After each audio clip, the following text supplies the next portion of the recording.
এখানে কিন্তু আমরা কাজের কোয়ালিটি মেনটেন করার জন্য এবং কাজের মালের মান ভালো করার জন্য কিন্তু সবসময় ভালো জিনিসটা ব্যবহার করি। এই যে দেখেন হ্যাঁ। একদম স্মুথ। এটা সাইজ আছে হলো পাশে আছে 9 ফিট, হাইট আছে হলো 7.5 ফিট। এখানে আমরা পুটিং করার ফলে দেখেন কতটা স্মুথ এবং কতটা সুন্দর হয়েছে। এই যে কালারের পরে যে কতটা সৌন্দর্য একটা ভাব আসছে, এই কোনো যে জয়েন্ট বোঝা যাচ্ছে না। কালারে হাত দিতেছেন মনে করতেছে কি যে হাতেই মন চাইতেছে, এতটা ফিনিশিং, এতটা স্মুথ একটা কালার। ভাই গেটের ফ্রেমে আছে 2 ইঞ্চি বাই 2 ইঞ্চি বক্স, গ্যালভানিশ করা, 100% গ্যালভানিশ করা। এটাতে জং আসবে না এবং মালের উপরও গ্যালভানিশ করা, মালের ভিতরও। আসসালামু আলাইকুম, শপিং টিপ চ্যানেলে সকলকে স্বাগত। সুপ্রিয় ভিউয়ার, আমরা চলে এসেছি শক এন্টারপ্রাইজে। শক এন্টারপ্রাইজ এন্টিক নতুন নতুন ডিজাইনের গেটগুলো তৈরি করে এবং এই শক এন্টারপ্রাইজের প্রোপাইটার হচ্ছে জুম্মন ভাই। জুম্মন ভাই আসসালামু আলাইকুম। ওয়ালাইকুম আসসালাম ভাই। ভাই কেমন আছেন ভাই? এই তো ভাই আলহামদুলিল্লাহ ভাই। ভাই আপনি ভালো নতুন আছেন? কি তৈরি করলেন ভাই? আপনার তো নতুন ছাড়া আপনার ভিডিও করি না আমরা। না তা ঠিক আছে, তবে এখন তো বর্তমান ভিয়েতনাম গেট চলতেছে। আলহামদুলিল্লাহ আমরা কিন্তু আরেকটা ভিয়েতনাম গেট তৈরি করেছি এবং আমার হাতের ডানও আরেকটা গেট কমপ্লিট হচ্ছে। এখানে স্লাইডিং গেট আছে একটা, সেটাও কমপ্লিট হইতেছে। বাহ, হ্যাঁ। চমৎকার, অনেক কাজ চলছে ভাই। নিচে এসএস এর কাজ চলতেছে। এই যে হ্যাঁ। পাশে এসএস এর গ্রিল বানায় রাখছি আরো। তা আলহামদুলিল্লাহ সব মিলে আল্লাহর অশেষ রহমত এবং হচ্ছে হলো কাস্টমারদের দোয়া এবং ভালোবাসা, সব মিলে আলহামদুলিল্লাহ অনেক ভালো আছে। ওকে, এই যে আলহামদুলিল্লাহ বলছেন, এইটাই অনেক বড় ব্যাপার। এই যে গেটটা সামনে দাঁড়িয়ে আছি ভাই, এই গেটটা কোন ভাই অর্ডার করেছে ভাই? কার কাছে যাচ্ছে এটা? করছিল নরসিংদী থেকে মোহাম্মদ ফরিদ ভাই। গেটটা আমাদেরকে অর্ডার করেন গত 15 থেকে 20 দিন আগে। 15 থেকে 20 দিন আগে নরসিংদী থেকে অর্ডার করে। এটা সাইজ কিরকম আছে ভাই? এটা সাইজ আছে হলো পাশে আছে 9 ফিট, হাইট আছে হলো 7.5 ফিট। 9 ফিট বাই 7.5 ফিট, 7.5 মানে এই যে হ্যাঁ। ভিয়েতনাম এটা, ডিজাইনের জন্য সম্পূর্ণ- পারফেক্ট একটা সাইজ হ্যাঁ, নাকি ভাই? পারফেক্ট একটা সাইজ। হ্যাঁ, সর্বনিম্ন 8 থেকে 9 ফিট, এটা হচ্ছে হলো সর্বনিম্ন সাইজ। এর মধ্যে হলে গেটগুলি সাইজ সুন্দর হয়। হুম, বাহ। আমি একটু খুলে দেখালাম এই কারণে যেন কাস্টমারদের গেট সম্বন্ধে বুঝতে এবং যেন সুবিধা হয়। হ্যাঁ, হ্যাঁ, যে এই মানে গেটগুলো এইটা, আসলে এই ব্যবহার করতে গেটটা কিরকম হয়। মানে মাঝখানের দুইটা হচ্ছে স্লাইডিং হয় নাকি জি জুমন ভাই? জি জি ভাই, মাঝখানের দুইটা স্লাইডিং। স্লাইডিং হচ্ছে। আর আবার দুই পাশে যেটা আছে সেটা হচ্ছে হলো দুইটা পাল্লা নিয়েই কিন্তু আবার একসাথে ফোল্ডিং হয়ে যাচ্ছে। বাহ, মানে একদম পার্ট বাই পার্ট ভাঁজ হয়ে যায়, তাই তো? জি। পার্ট বাই পার্ট ভাঁজ হয়ে যায়। কিন্তু একটা জিনিস আমি দেখতে চাই, একটু দর্শকদের জানাতে চাই, যদি আপনারা বলেন যে আপনারা এখানে একটা এই যে মানে কি একটা সুইচ অন করেন, এইটা কি জিনিস জুমন ভাই? এটা হচ্ছে হলো ভাই একটা সিটকেনি, এক কথায়। সিটকেনি না? হ্যাঁ, এটা সিটকেনি, কারণ এটা দেওয়াই লাগবে ভাই। এটা দেওয়া হ্যাঁ। লাগবে, যে এটার কথাই তো বলতেছেন না? হ্যাঁ, হ্যাঁ, ভাই। এটা দেওয়াই লাগবে। যদি এটা আমি না দেই সেই ক্ষেত্রে কিন্তু এই আল্লাহটা কিন্তু ওইদিকে চলে যাবে। ও, তবে এটার ভিতরে ভালো মন্দ কোয়ালিটি আছে। এটার ভিতরে ভালো মন্দ কোয়ালিটি আছে। তবে ভালোটা যদি আপনি ব্যবহার করতে পারেন বা লাগাই নিতে পারেন, কাস্টমার ভাই যারা আছে আর কি, তাহলে এটা আজীবনই চলে যাবে এক সিটকেনিতে। এক সিটে আজীবন চলে এটা যাবে। বিভিন্ন কোয়ালিটির হয়তো, যেমন একটা আছে শীটের, একটা আছে অ্যালুমিনিয়াম, হুম, আবার একটা আছে এসএস এর পাতলা শীটের। এরকম বিভিন্ন কোয়ালিটির হয়। তো যেটা ভালো হবে সেটা আজীবন চলে যাবে। বাহ, চমৎকার। আর এই যে আরেকটা বিষয় বলি আমি, যেটা বলি সেটা হচ্ছে হলো, যেহেতু এটার কথা আপনি বলছেনই, আমি যদি একটু কাছ থেকে দেখাই, এই যে আমাদের সিটকানিটা দেখেন। হ্যাঁ, এখানে কিন্তু আমরা কাজের কোয়ালিটি মেনটেন করার জন্য এবং কাজের হ্যাঁ। মালের মান ভালো করার জন্য কিন্তু সবসময় ভালো জিনিসটা ব্যবহার করি। এই যে দেখেন একদম স্মুথ। হ্যাঁ, এটা যদি শীটের হতো, নরমাল হতো, হ্যাঁ, সেই ক্ষেত্রে কিন্তু আপনি টাইনা নামাইতে পারতেন না, আবার উঠাইতেও পারতেন না, ভেঙে যাওয়ার চান্স থাকতো আর কি। ভেঙে যাওয়ার চান্স থাকতো। এই একটা জিনিস, এইটা একদম আর ভিতর থেকে এই সিটকেনিটা হয়। সিটকানিটার উপরে কিন্তু পুরো গেটটার অনেক কিছু ডিপেন্ড করে। যেমন ধরেন এই সিটকানিটা যদি আপনি স্মুথ না হয় বা ভালো না থাকে, সেই ক্ষেত্রে আপনি পাল্লাটা ধাক্কায় নিতে পারবেন না। যদি একটু দেখাই আমি,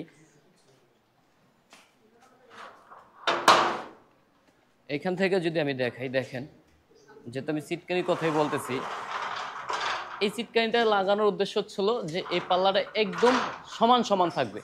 এটা সমান সমান থাকবে। এখন এটা যদি এরকম ফাঁক হয়ে থাকে, হ্যাঁ, এরকম হালকাও যদি ফাঁক হয়ে থাকে, সেই ক্ষেত্রে কিন্তু এই পাল্লাটা আসবে না। এই যে এই পাল্লাটা আসবে না, হ্যাঁ, দেখেন। আর এখন এটা ভালো এবং মজবুত মানের দেখে কিন্তু আর একদম অ্যাকুরেট ভাবে লাগানো হয়েছে বলেই কিন্তু দেখেন একদম স্মুথ চলে আসছে। এই যে জিনিসগুলো, বাহ, এটা একটা চমৎকার একটা টেকনিক। যে ভিয়েতনাম ডিজাইনের গেট তো অনেকেই বানায়, কিন্তু প্রপার ভিয়েতনামের গেটের যে বিভিন্ন যন্ত্রাংশ বা অ্যাক্সেসরিজ যা বলি, সেগুলো কি সবাই দেয় কিনা সেটিও কিন্তু আপনারা যাচাই বাছাই করে তারপরে অর্ডার করতে পারেন। তো এই গেটটার আদার্স কি কি মালামাল দিয়েছেন জুমন ভাই? আজকে আমি একটু অন্যভাবে কথা বলবো, সেটা হচ্ছে হলো, যেহেতু একটু আগে আপনি বলছেন গেট তো অনেকে বানায়, মালের কিছু ব্যাপার স্যাপার থাকে। তবে আমরা কিন্তু গেটের ভিতরে যে লাভ বা এমন বেশি ওইটা নিয়ে কোন সময় ইয়া করি না। অনেকে ভাবে কি যে অনলাইন ওয়ান টাইম, এই কথাটা কিন্তু অনেকেই বলে, অনেক দোকানদাররা বলে যে অনলাইন ওয়ান টাইম মানে এই কাস্টমার আমাকে একবার অর্ডার করছে, তো তার থেকে আমি যা নিতে পারি হ্যাঁ এই কাস্টমার আর আমার কাছে আসবে না। কিন্তু আমাদের থিওরি হচ্ছিল এটা যে আমি যদি আপনাকে খুশি করতে পারি, কাজ দিয়ে খুশি করতে পারি, হয়তো বা আপনার কাজ না থাকতে পারে, আপনার ভাই ব্রাদার বন্ধু বান্ধব আত্মীয় স্বজন যারা আছে তাদের কিন্তু কাজ থাকতেই পারে, তখন কিন্তু আপনি সাজেস্ট করবেন বা তারা এসে জিজ্ঞেস করবো ভাই এত সুন্দর একটা গিফট কোথেকে বানাইছো। হ্যাঁ সেটাই, অবশ্যই আপনি আমাকে মোহাব্বত করে হলেও কিন্তু আমার বিশ্বাসতার কারণে কিন্তু আপনি আমার ঠিকানাটা দিবেন, হ্যাঁ তাই না? তো সেই ক্ষেত্রে কিন্তু দেখা গেছে আমার কাজের মানটা ভালো হওয়ার কারণে আমি কাজটা বেশি পাবো। সেটাই, তখন আপনি কিন্তু আমার অনলাইন আর ওয়ান টাইম এক হইলেন না, কিন্তু আপনি আমার পার্মানেন্ট কাস্টমার হলেন। হ্যাঁ সেটাই, যে এরকম কাজের মাধ্যমে আপনার সাথে আমার একটা রক্তের সম্পর্কের মতো হয়ে যায় কিন্তু। সেটা, হ্যাঁ সেটাই। আচ্ছা, এটা হচ্ছিল আমি আজকে কথা বলবো এটা নিয়ে যে কাজ অনেকেই করে, গেট অনেকেই বানায় এবং অনেকেই কালার করে।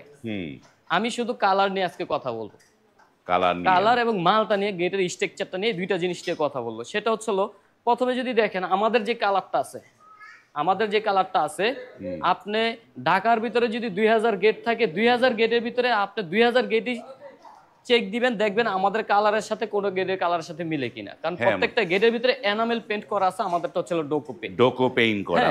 এবং আমরা কালার করার আগে দেখেন যে আমাদেরকে প্রশ্ন করে, যে অনেক কাস্টমাররা ভাই প্রশ্ন করে যে ভাই এই মালে কি জং আসবে কিনা। হ্যাঁ, এখন আমরা 100% নিশ্চয়তা দেই যে এই গেটে জং আসবে না। জং না আসার কারণটা আমি বলে দেই। হ্যাঁ ভাই একটু এখান থেকে যদি আপনি দেখেন আমার এই যে ফ্রেমটা আছে, এই ফ্রেমটা কিন্তু আমি সম্পূর্ণ গ্যালভানিশ বক্স ব্যবহার করেছি, যেন এটা এই গেটটা যেন, এই ফ্রেমটা যেন পুরোপুরি স্থায়ী হয়। কারণ একটা গেট একদিনের জন্য না, একটা বাড়ির লাইফ ফুল সিকিউরিটি থাকে একটা গেটের উপরে। হ্যাঁ, তো যার কারণে এখানে আমরা গ্যালভানিশ বক্স ব্যবহার করছি যে কোনোভাবে যেন জং না আসে। আচ্ছা, এরপরে কিন্তু এই জায়গার ফিনিশিংটা আনার জন্য কিন্তু আমরা এইখানে পুটিং করে দিছি, হার্ডেনার পুটিং করা এই জায়গার ফিনিশিংটা আনার জন্য। এই যে দেখেন এখানে যে জয়েন্টগুলো আছে, এখানে কিন্তু জয়েন্ট নাই, এটা বোঝা যাওয়ার কোনো ইয়েই নাই। হ্যাঁ, এখানে আমরা পুটিং করার ফলে দেখেন কতটা স্মুথ এবং কতটা সুন্দর হয়েছে। আচ্ছা, গেল এক। এরপরে দেখেন এই যে এখানে যে প্লেটটা আছে, এই প্লেটটা কিন্তু নতুন অবস্থায় থাকে এরকম, জাহাজের প্লেট নতুন অবস্থায় থাকেলো এরকম। এখন আমরা তো অনেকেই বলি যে ভাই প্লেটে মনে হয় জং আসবে না, বা জং যদি আসে তাহলে কি করণীয়। হ্যাঁ, যেটাই আপনি করবেন, যখন নতুন গেট বানাবেন, যখন সে কালার করব, যে দোকানদার কালার করব, সবকিছু ডিপেন্ড করতেছে তার উপরে। কেমন ডিপেন্ড করতেছে, যে এই যে দেখেন আমরা পুরো গেটটা প্রথমে কালার ছিল এরকম, স্ট্রাকচার ছিল এরকম, আমরা এটাকে কি করেছি, পুরো গেটটারে কিন্তু পুটিং করে দিয়েছি 2-3 ধাপে, যেন এটাতে পানি বা ময়লা লাগলে যেন কোনোভাবেই বডিতে না পৌঁছায় এবং লোহাকে স্পর্শ না করতে পারে, লোহা যেন জং না আসে। সেটাই। আচ্ছা, এরপরে দেখেন আমরা কিন্তু অনেকেই জানি না যে একটা গেট কালার যদি আপনি করেন, বা কালারের আগে কি কেমিক্যাল ব্যবহার করতে হয় যেন লোহাতে জং না আসে। জাহাজে কিন্তু জাহাজও কিন্তু একই লোহা ব্যবহার করে, তাই না? কিন্তু জাহাজে জং আসে না কেন? জাহাজ কিন্তু যোগের পর যোগ চলে নোনা পানির নিচে, জং আসে না কেন? লোহায় জং আসে না এমন কোন লোহা কিন্তু দুনিয়াতে তৈরি হয় নাই। জং না আসার উদ্দেশ্য হচ্ছে হলো এইখানে একটা কেমিক্যাল মারে, জাহাজের ভিতরে দেখবেন তারা কেমিক্যাল মারে, পুটিং মারে। যদি আপনারা যাচাই করেন তাহলে আপনারা বুঝতে পারবেন। তা আমরা কিন্তু সেম কেমিক্যাল কিন্তু আমরা পুরো গেটে আগে তৈরি লাগাইছি, পুরো গেটে কিন্তু আমরা আগে কেমিক্যাল লাগাইছি। যে দেখেন নতুন অবস্থায় ছিল এরকম, বডি ছিল এরকম, এখন কালারের কাজ যখন শুরু হয়েছে পর্যায়ক্রমে হয়ে গেছে এরকম। এটা হচ্ছে কালারের স্থায়িত্ব বাড়ানোর জন্য। আমি একটা কথা বলছি যে ভাই গেট অনেকেই বানায়, কালার অনেকেই করে, কিন্তু এটা কতদিন টিকসই হচ্ছে এটা হচ্ছে বুঝার বিষয়। কালারটা কতটা সুন্দর হচ্ছে, কতটা ফিনিশিং হচ্ছে, এটা হচ্ছে বুঝার বিষয়। হ্যাঁ, তো আমরা কিন্তু পুরো গেটটাকে আগে কেমিক্যাল দ্বারা কিন্তু এটাকে প্রোটেকশন করে দিছি, যেন কোনোভাবে লোহাতে পানি ময়লা যেটাই লাগুক যুগের পর যুগ চলে যাবে, কোনোভাবে এই প্লেটে জং আসবে না। আচ্ছা, কালারের পরে যদি দেখেন আপনি, কালারের পরে যে কতটা সৌন্দর্য একটা ভাব আসছে, কোনো জয়েন্ট বোঝা যাচ্ছে না, কালারে হাত দিতেছেন মনে করতেছে কি যে হাতেই মন চাইতেছে, এতটা ফিনিশিং, এতটা স্মুথ একটা কালার। হ্যাঁ, তো আমরা ভাই সবসময় চেষ্টা করি যে একটা গেট আমরা যখন তৈরি করি, কাস্টমারকে খুশি করতে পারলে আল্লাহ খুশি হবে, আমাকে কাস্টমার ভালোবাসে, আমার কাজের বরকত আসবে ইনশাআল্লাহ, মানে আরো কাস্টমার দিবে, এইটাই হচ্ছে বিষয়। সেই আশা নিয়ে, সেই চিন্তাধারা থেকে কিন্তু আমরা কাজগুলি করে থাকি। বাহ। আচ্ছা, এখন আরেকটা বিষয়, কালারের যে ব্যাপারটা, এখন আপনি যদি একটু কাছ থেকে দেখেন বা আপনি নিজে যদি একটু ধরে দেখেন তাহলে দেখবেন যে আমার কালারের উপরে একটা প্লাস্টিকের মতো একটা ভাব আছে। হ্যাঁ, একটা প্লাস্টিকের ভাব আছে। এটা হচ্ছে আরো বেশি প্রোটেকশন। বাহ। আমরা কালার শেষে, একদম কালার শেষে কিন্তু একটা প্লাস্টিকের মতো একটা আবরণ লেকার মেরেছি, করা বলে। যেটাকে লেকার বলে। হ্যাঁ। সেই লেকার করে দেওয়ার ফলে কিন্তু এটা প্লাস্টিকের মতো আবরণ হয়ে গেছে, এক কথায় ওয়াটারপ্রুফ হয়ে গেছে। ওয়াটারপ্রুফ হয়ে যাওয়ার কারণে এটাতে এখন আর কোনোভাবেই কিন্তু জং বা মরিচা যেটাই বলি না কেন, এটা কোনোভাবেই আর আসবে না আসবে ইনশাআল্লাহ। না। ওকে, আমরা অনেক কথা বললাম। জুমন ভাই, আপনাদের এই যে শখ এন্টারপ্রাইজের ঠিকানাটা একটু দর্শকদের বলে দেন, কিভাবে আসতে পারবে? আমাদের ঠিকানা হচ্ছিল ঢাকার কামরাঙ্গীরচর ৯ অবস্থিত। আমি আরেকটা জিনিস কাস্টমারদের, যেহেতু ভিডিওটা অনেক লং হয়ে যাচ্ছে, তারপরও আরেকটা জিনিস, যেহেতু কালার সম্বন্ধে কথা বলছি, আরেকটা জিনিস আমি কাস্টমার ভাই আপনাদের উদ্দেশ্যে বলতে চাই, আপনারা যারা আমাদের কাছ থেকে অর্ডার করতে চাচ্ছেন বা যেখানেই আপনারা অর্ডার করেন, অবশ্যই আপনারা গেট তৈরি করার পরে প্রথমে তো আপনারা চেক দিবেন, যেহেতু কালার সবাই করে, যে আপনি এরকম স্ট্রাকচার পাইলেন কিনা, এরকম গ্যালভানিশ স্ট্রাকচার পাইলেন কিনা। যেহেতু পর্যায়ক্রমে কালারগুলি হয়, পরবর্তীতে এরকম হার্ডেনার পুডিং দিয়ে এরকম 100% ফিনিশিং আসছে কিনা, হার্ডেনার এবং আইসিআই পুডিং দিয়ে এরকম ফিনিশিংটা আসছে কিনা, পরবর্তী ধাপে আপনি পুরো গেটে এরকম কেমিক্যালটা পাইলেন কিনা, সেটাই, এই কেমিক্যালটা পাইলেন কিনা, এটা আপনারা যাচাই করে তারপরে আপনার পর্যায়ক্রমে দেখবেন এবং কালার করে দোকানদার থেকে বুঝে নেবেন।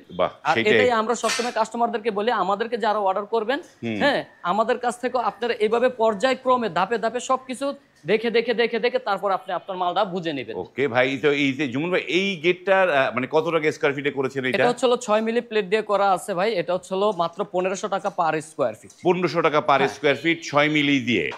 তো ভাই, এই যে নরসিংদী যে গেটটা যাবে বললেন, ভাই এটা কি পকেট গেটও দিয়েছেন নাকি? এখানে আমরা একটা পকেট পাল্লাও করে দেখি ভাই পকেট গেটটা একটুখানি, এটা একদম মানে বোঝার তো উপায় নাই যে পকেট গেট আছে ভাই। একটা। আমি তো বললাম যে আমরা সর্বদাই চেষ্টা করি যেন একটা মানুষ আমাদের কাছ থেকে একটা মাল অর্ডার দিয়ে, বিশেষ করে প্রবাসী যারা আছে তাদের অনেক কষ্টের পয়সা, আমরা নিজের এটা উপলব্ধি করতে পারি যে অনেক কষ্টের পয়সা তারা যেন আমার কাছ থেকে একটা মাল নিয়ে না ঠকে। আমি তো পর্যায়ক্রমে দেখাই দিলাম যে আমার কাজগুলি আমরা কিভাবে করে থাকি। হ্যাঁ, তো এইটা হচ্ছে 1500 টাকা স্কয়ার ফিটে 6 মিলি প্লেট দিয়ে 1500 টাকা পার স্কয়ার ফিট নিলে হচ্ছিল 1400 টাকা পার স্কয়ার ফিট। আর যেমন নরসিংদী যে ভাই যে যাবে, যে পরিবহন খরচটা কার দিতে হবে ভাই? 50% কাস্টমারের ভাই দিবে, 50 আপনারা দিয়ে দিবেন, 50% ভাড়া আমরা দিব। আর এই যে ফিটিংটা, এটা তো ফিটিং করতে একটা ঝুঁকি ঝামেলা আছে, ফিটিং করবে কে ভাই? সম্পূর্ণ ঝামেলায় আমাদের এখানে কাস্টমারের কোনো ঝামেলা নাই। আরেকটা জিনিস আমি বলে দিই, আপনি আমাকে প্রথম প্রশ্ন করেছিলেন, সেটা হচ্ছিল যে গেটে আমরা কি কি মালামাল ব্যবহার করেছি। ভাই, গেটের ফ্রেমে আছে 2 ইঞ্চি বাই 2 ইঞ্চি বক্স, গ্যালভানিশ করা, 100% গ্যালভানিশ করা, এটাতে জং আসবে না, এবং মালের উপরও গ্যালভানিশ করা, মালের ভিতরও জং গ্যালভানিশ করা, দেখে নেবেন 100%। হ্যাঁ, এটা হচ্ছে 12 গজ মোটা, এটা হচ্ছে 1.5 ইঞ্চি বাই 3 ইঞ্চি বক্স, গ্যালভানিশ করা, মালের উপরে যেরকম গ্যালভানিশ করা, ভিতরে গ্যালভানিশ করা, পাকা 14 গজ মোটা মানের বক্স আমরা এখানে ব্যবহার করেছি। এখানে আসলে জাহাজের প্লেট 6 মিলি মোটা, এখানে আসলে আপনার ডোকো পেইন্ট, হ্যাঁ, ডোকো পেইন্ট বা কার পেইন্ট কালারটা করা আছে, এটা সম্পূর্ণ ফ্রি। বাহ, চমৎকার! এই যে চমৎকার কালার করা, এবং এই ডোকো কালার করলে এই গেটের মানে স্থায়িত্ব অনেক বেশি বেড়ে যায়, এবং সেটা পরীক্ষিত, কারণ এনামেল পেইন্টের চাইতে ডোকো পেইন্ট অনেক সূক্ষ্ম হয়। যত রংটা যত সূক্ষ্ম, তা তো এই লোহার গায়ে তত সূক্ষ্মভাবে লেগে যায় পর্যাপ্ত পরিমাণে, যার কারণে স্থায়িত্ব বেশি হয়। তো ভাই, আপনাদের অর্ডার দেওয়ার নিয়মটা কি ভাই, একটু দর্শকদের বলে দেন। অর্ডার দেওয়ার নিয়ম হচ্ছে সারা বিশ্ব থেকে যোগাযোগ করে সারা বাংলাদেশে আমাদের কাছ থেকে মালামাল নিতে পারবে। সারা বাংলাদেশে নিতে পারবে? সারা বাংলাদেশে যে কোনো স্থানে মালামাল নিতে পারবে। আপনারা যারা প্রবাস থেকে বিশেষ করে যারা যোগাযোগ করতে চাচ্ছেন, যোগাযোগ করে ফোনের মাধ্যমে, ভিডিও কলের মাধ্যমে সবকিছু আগে দেখবেন, দাম টাম সবকিছু জানবেন, মালের কোয়ালিটি সম্বন্ধে সবকিছু জেনে যদি মনে হয় যে আপনারা অর্ডার করবেন, সেই ক্ষেত্রে আপনারা মাপটা নিজেরাও দিয়ে দিলেও পারেন, বা দেশে যারা আছে নিজেরা দিয়ে দিলেও পারে, বা যদি না দিতে পারে আমাদের যাওয়া লাগে, তাহলে আমরা নিজেরা গিয়ে মাপ নিয়ে আসবো। হ্যাঁ, তো আমাদেরকে যদি অর্ডার কনফার্ম করতে, তাহলে মিনিমাম 20% টাকা আগে অ্যাডভান্স করলে অর্ডারটা কনফার্ম হয়ে যাবে। 20% টাকা। তো এরকম একটা গেট অর্ডার করলে কতদিন সময় নেবেন আপনারা? 20 থেকে 25 দিন। 20 থেকে 25 দিন। ভাই, এদিকে আমি আরেকটা কথা বলি, কিন্তু আমাদের সময় গেছে। আচ্ছা, আমি আরেকটা কথা বলি, সেটা হচ্ছিল আমি মানুষকে বিভ্রান্ত করতে চাই না। এটা হচ্ছিল অনেকেই কি করে 10 থেকে 15 দিন, 15 থেকে 20 দিন এরকম সময় বলে কি করে তারা যে অর্ডারটা ধরে আর কি ধরে, হ্যাঁ, অর্ডার ধরে অনেক দিন ঘুরায়। আমার কাছে ভাই এরকম কোনো কিচ্ছা কাহিনী নাই। আমার কথা হচ্ছিল আমি যেটা পারবো, আমি এখন বলতেছি যে আমার 20 থেকে 25 দিনে আমি পারবো, ইনশাআল্লাহ 20 থেকে 25 দিনের ভিতরে আমি দিয়ে দিব। আর যখন আমি পারতেছি না, যে আমার আরো 5-7 দিন সময় বেশি লাগবে, তখন আমি সেটা কাস্টমারকে বা ভিডিওর মাধ্যমে বলে দিব যে আমার এখন 25 থেকে 30 দিন সময় লাগে, আমি এর আগে অনেকবার বলছি 25 থেকে 30 দিন বা 30 থেকে 35 দিন সময় লাগে, এটা আমি আগেই বলে দিই। আমার কথা হচ্ছে আমার দ্বারা যেন কোনো ভাই কষ্ট না পায় এবং বিভ্রান্ত না হয়। ওকে, বা যেমন ভাই পিছনে যে কিছু নইচা দেখতে পাচ্ছিলাম যে এসএস এর, এইটা কার জন্য তৈরি করেছেন এগুলা? এটা যাবে হলো ভাই মাদারীপুরে। হ্যাঁ, মাদারীপুর যাবে। মাদারীপুর যাবে, এখানে আরো কাজ বাকি আছে, এখনো কাজ কমপ্লিট হয় নাই। এটা হচ্ছে বারান্দার গ্রিল ভাই, বারান্দার গ্রিল, ব্যালকনির গ্রিল, বারান্দার স্টিল গ্রিল টেকের খুব মালামাল চমৎকার। ব্যবহার এটা কি করেছি। স্টিল টেক মালামাল দিয়ে করেছেন? স্টিল টেক মালামাল দিয়ে করেছে। এখন আমরা পলিশের কাজ কাম শুরু করি নাই, তো যার পলিশ- কারণে এখনো হয়তো একটু গোলা গোলা দেখা যাচ্ছে। তবে আশা করি যখন আমরা কাজগুলো ফুল কমপ্লিট করব, হ্যাঁ। হ্যাঁ আলহামদুলিল্লাহ এটার দিকে সবাই চেয়ে থাকতে হবে, এত সুন্দর হবে। এটা কত টাকা স্কয়ার ফিটে করেছেন এটা ভাই? হচ্ছে মাত্র 750 টাকা পার স্কয়ার ফিট। 750 টাকা স্কয়ার 1 ফিটে। ইঞ্চি বাই 1 ইঞ্চি বক্স আছে, স্টিল টেক কোম্পানির একেবারে খোদাই করা লেখা আছে। হ্যাঁ, স্টিল এই যে টেক যদি কোম্পানি। আপনি এটা 1 পয়েন্ট কত, 2 না 5? এখানে 1.5 মালামাল আছে। 1.5 মালামাল দিয়ে এই গেটটা এটা করা 750 টাকা স্কয়ার ফিটে। এবং এই যে শক এন্টারপ্রাইজের কাজের ধরন দেখেন যে নানা ধরনের, আজকে আপনাদেরকে ডিটেলস বোঝানো হলো যে রঙের বিষয়টা, কোনটা কেমন রং, রংটা কিভাবে হয়। তবে এই জিনিসগুলো আপনারা নিশ্চিত করে গেটগুলো অর্ডার করবেন। ভিডিওটা দীর্ঘ করলাম না, এখানে শেষ করছি। আল্লাহ হাফেজ।